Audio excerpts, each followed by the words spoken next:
Hi guys, Jane Johnson, founder of One United Body, a large international house, helping people know move to the new wineskins and the promised land and the stumbling blocks.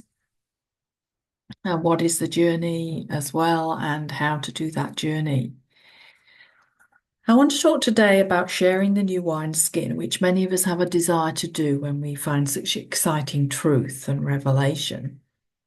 And sharing it with the old wineskin in particular can be a bit problematic.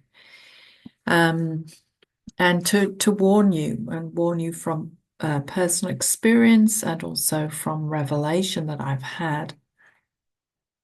And I see a lot of stumbling blocks just through infused knowledge. And one thing that we've seen is the importance of helping people know the steps in small steps that are not going to be triggering too much. And trigger is a massive thing. If you don't know about triggering, just search triggering on our website and you will see uh, um, an audio on what is triggering. But there are massive triggers between any wineskin, even the Old Testament and the New Testament. I saw that it was triggering, and that's why a lot of the disciples got murdered. It was too much, and it can be now with the church age people and even kingdom age, even or kingdom age and ecclesia age, or ecclesia age and age of Melchizedek. It can be a trigger that in the spirit no one really understands or knows what's going on, but it's immense spiritual forces battling for what is truth and the extent of truth. And so if we are going to share, we need to consider, well, what would be one small step? Often going and talking about New Jerusalem can be too much for too many people. Talking about we're kings and priests can be a good step because we have verses that just say we are kings and priests. Talking about how there were ecclesias who had to overcome in the book of Revelation can help people understand, well, ooh, what's the definition of an ecclesia versus a church? And how much is it to do with all having authority, not just the leaders? As ecclesia was a body where everyone had a vote. That's where I began, seeing that there needed to be more of a circle rather than leaders and a board and a group of listeners who had to seek permission. We owned the church. We are the church. It's not that they're owned by the leaders and the board. A board don't get to eject someone and say you can't have fellowship with someone because we are all part of the body. So unless someone's very open or is dissatisfied or sees that's more, a good rule is to maybe sow a seed, sense the reaction, back off if there's any sort of trigger, wait for their desire, wait for their questions. Don't try and force it. We don't need to evangelize anyone anymore in the sense of persuading. We find that the Spirit is the one that convicts. We don't convict. Um, uh, so we want to look for triggers. Triggers can be immensely emotional. How can you say that? I don't ever want to talk to you again, want to separate. Think that we separate us on doctrine, say you're going this way, we're going this way. What I see as well is that we're all going on this upward path. It's not like it's two paths. We're just on different levels of that same path, and we choose how far along we are on it. And we should all be going the same way to the highest blueprint of God if we really want God's way. But some choose to only want part of God's way because it's triggering too much to their comfort zones or to past doctrines that they've bought in so heavily that they believe are absolutely right.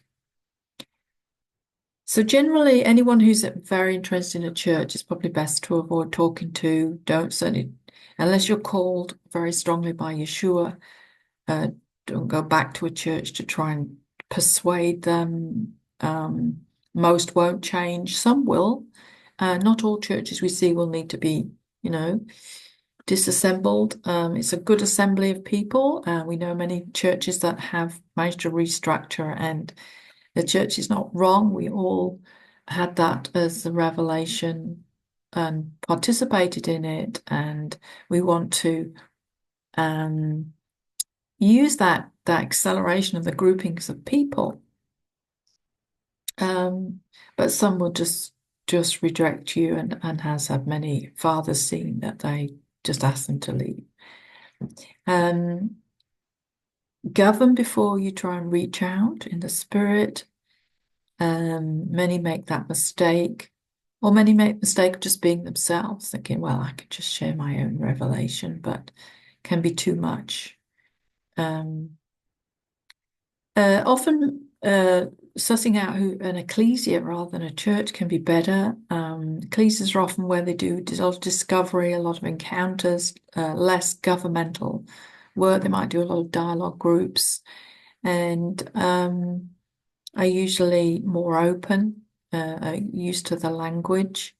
That can be a good first step to bring the age of Melchizedek into an ecclesia.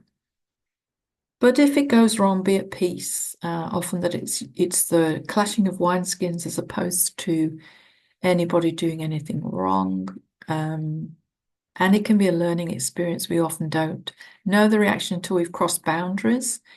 And we want to be, as a body of Christ, we want to be accepting, giving second chances. And I hope many will be tolerant of that if you're listening from the other side and you're triggering greatly and feel that you want to eject people.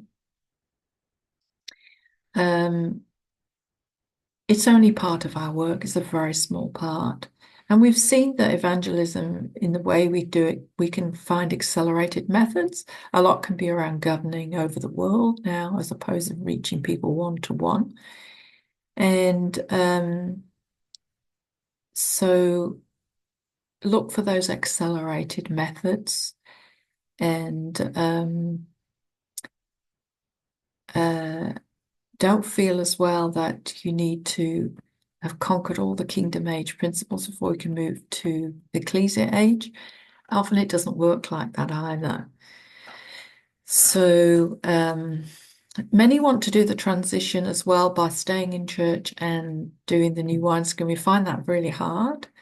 Our own personal experiences, it conflicts too much, pulls you down, takes away a lot of your time, and can be better if you just make that break. And there has to be some cost, we found. So we found pay the cost, but then the benefits pour in, and you quickly accelerate, you quickly form new communities. Your fellowship might be different, it might be less local, but it can be a lot deeper. And the thing we're all learning is that deep relationships can happen on Zoom, they can happen through chats, they can happen by speaking to and discipling via Zoom. Doesn't have to be face to face in a cafe. We learned that through COVID, that God can use all sorts of methods. And I personally find daily discipling much more effective and deeper than seeing somebody personally face to face once every 3 months. And I respond well to the online methods. So bless you guys. I hope this blesses you. Keep an eye out for our next Facebook Live. And we do regular Facebook Lives, regular free pages. Check out our website and join our Telegram chat for community and daily discipling. You'll see that link on the homepage of the website, the Telegram chat. We also have a healing web chat where we post a lot of practical healing methods too, which are quite astounding how many things we can contribute to our own healing. Bless you guys.